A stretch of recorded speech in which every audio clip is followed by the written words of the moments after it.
छात्रों, आज दिनांक 26/5/2021 आज मैं आपको थोक व्यापारी की फुटकर व्यापारी के प्रति कौन कौन सी सेवाएं हैं ये बताऊंगा। ठीक है, तो देखें आपको थोक व्यापारी की फुटकर व्यापारी के प्रति सेवाएं। नंबर 1, उधार माल बेचना। फुटकर व्यापारी के पास पूंजी का अभाव रहता है, अतः थोक व्यापारी उन्हें उधार में माल बेचता है। इस प्रकार फुटकर व्यापारी थोड़ी पूंजी लगाकर अधिक मात्रा में व्यापार करते हैं। दूसरा है सुविधा अनुसार क्रय करना। फुटकर व्यापारी के पास जब सामान समाप्त होने वाला होता है तो वह थोक व्यापारी से अपनी सुविधा के अनुसार माल खरीदता है। कभी अचानक में मांग बढ़ती है तो वह तुरंत माल क्रय कर लेता है। निरंतर पूर्ति। माल की मांग के अनुसार आवश्यक मात्रा में वस्तुएं निरंतर उपलब्ध रहती हैं।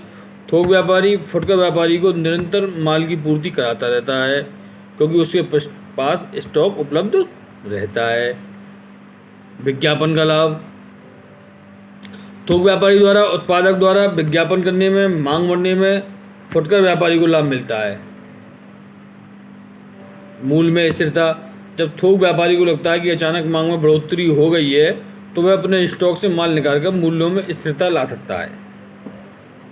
ठीक है। मौसमी वस्तुएं। कुछ वस्तुओं का उत्पादन किसी विशिष्ट मौसम में होता है, अतः थोक व्यापारी उन वस्तुओं को संग्रहित कर बाद में उन्हें बाजार में उपलब्ध करा देता है। माल अधिक मात्रा में रखने से मुक्ति। फुटकर व्यापारियों को अपने स्टॉक में अधिक माल रखने की आवश्यकता नहीं पड़ती क्योंकि उन्हें अपनी आवश्यकता अनुसार थोक व्यापारियों से माल प्राप्त हो जाता है। वो अपने यहाँ माल स्टॉक में रखने से उन्हें कोई फ़ायदा भी नहीं है, बेकार रखें स्टॉक में। अपने जब जरूरत हो तुरंत थोक व्यापारी से ले आओ। निर्मित वस्तुओं से संबंधित सूचना। थोक व्यापारियों को विभिन्न उत्पादकों का अनुभव होता है एवं निर्मित वस्तुओं के विषय में पूर्ण सूचना भी रहती है। इस अनुभव का उपयोग फुटकर विक्रेताओं को अनायास ही मिलता रहता है। पैकिंग आदि की सुविधा। विभिन्न वस्तुओं को विक्रय योग्य बनाने में थोक व्यापारी अत्यधिक सहायक सिद्ध होते हैं। बात समझ में आई? विभिन्न वस्तुओं को विक्रय योग्य बनाने में थोक व्यापारी अत्यधिक सहायक सिद्ध होते हैं।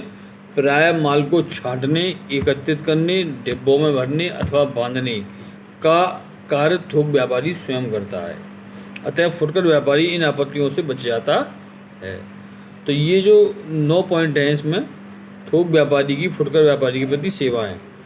9 में से आप कोई से 7 पॉइंट कर लें, तैयार। ठीक है। इसके बाद आता है इसमें थोक व्यापारी की उपभोक्ताओं एवं समाज के प्रति कौन कौन सी सेवाएं हैं। अगला प्रश्न क्या है आपका? थोक व्यापारी की उपभोक्ताओं एवं समाज के प्रति कौन कौन सी सेवाएं हैं। तो देखिए, नंबर 1 इसमें है उपभोक्ताओं की रुचि के अनुसार वस्तुएं उपलब्ध होना।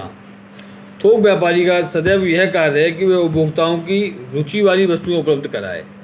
जिसमें उनकी रुचि है उपभोक्ता की, वही वस्तुएं उपलब्ध कराए। मूल्य स्थिरता। थोक व्यापारी मांग के अनुरूप वस्तुओं की सप्लाई कर मूल्यों में स्थायित्व बनाता है, स्थिरता लाता है। संसाधनों का कुशलतम प्रयोग। उत्पादक केवल उन्हीं वस्तुओं का उत्पादन करते हैं जिनकी मांग हो, साथ ही उत्पादन लागत, क्रय तथा गुणवत्ता बनाए रखने का भी प्रयास लगातार रहता है। इसी प्रक्रिया में संसाधनों का कुशलतम प्रयोग होता है। समान मूल्य क्षेत्र। थोक व्यापारी क्षेत्र के सभी स्थानों पर एक मूल्य बनाए रखने में सहायता प्रदान करते हैं। जितने भी थोक व्यापारी होते हैं उनका ज़्यादातर एक मूल्य ही रहता है। अनुसंधान। समाज के लिए उपयोगी तथा नई वस्तुओं में अनुसंधान आदि करके समाज उपयोगी वस्तुएं बनाई जाती हैं समाज में। तो हमने देखिए आज आपको थोक व्यापारी की फुटकर व्यापारी के प्रति सेवाएं और थोक व्यापारी की उपभोक्ताओं एवं समाज के प्रति सेवाएं, दोनों प्रश्नों के बारे में समझाया। ये दोनों प्रश्न आप कॉपी पे करके हमें व्हाट्सएप पे चेक कराते रहें और इस वीडियो को भी देखें। ठीक है। और मैं थोड़ी देर में आपको देखो अकाउंट की वीडियो और भेजूँगा। ठीक है, अकाउंट में भी आप देखें।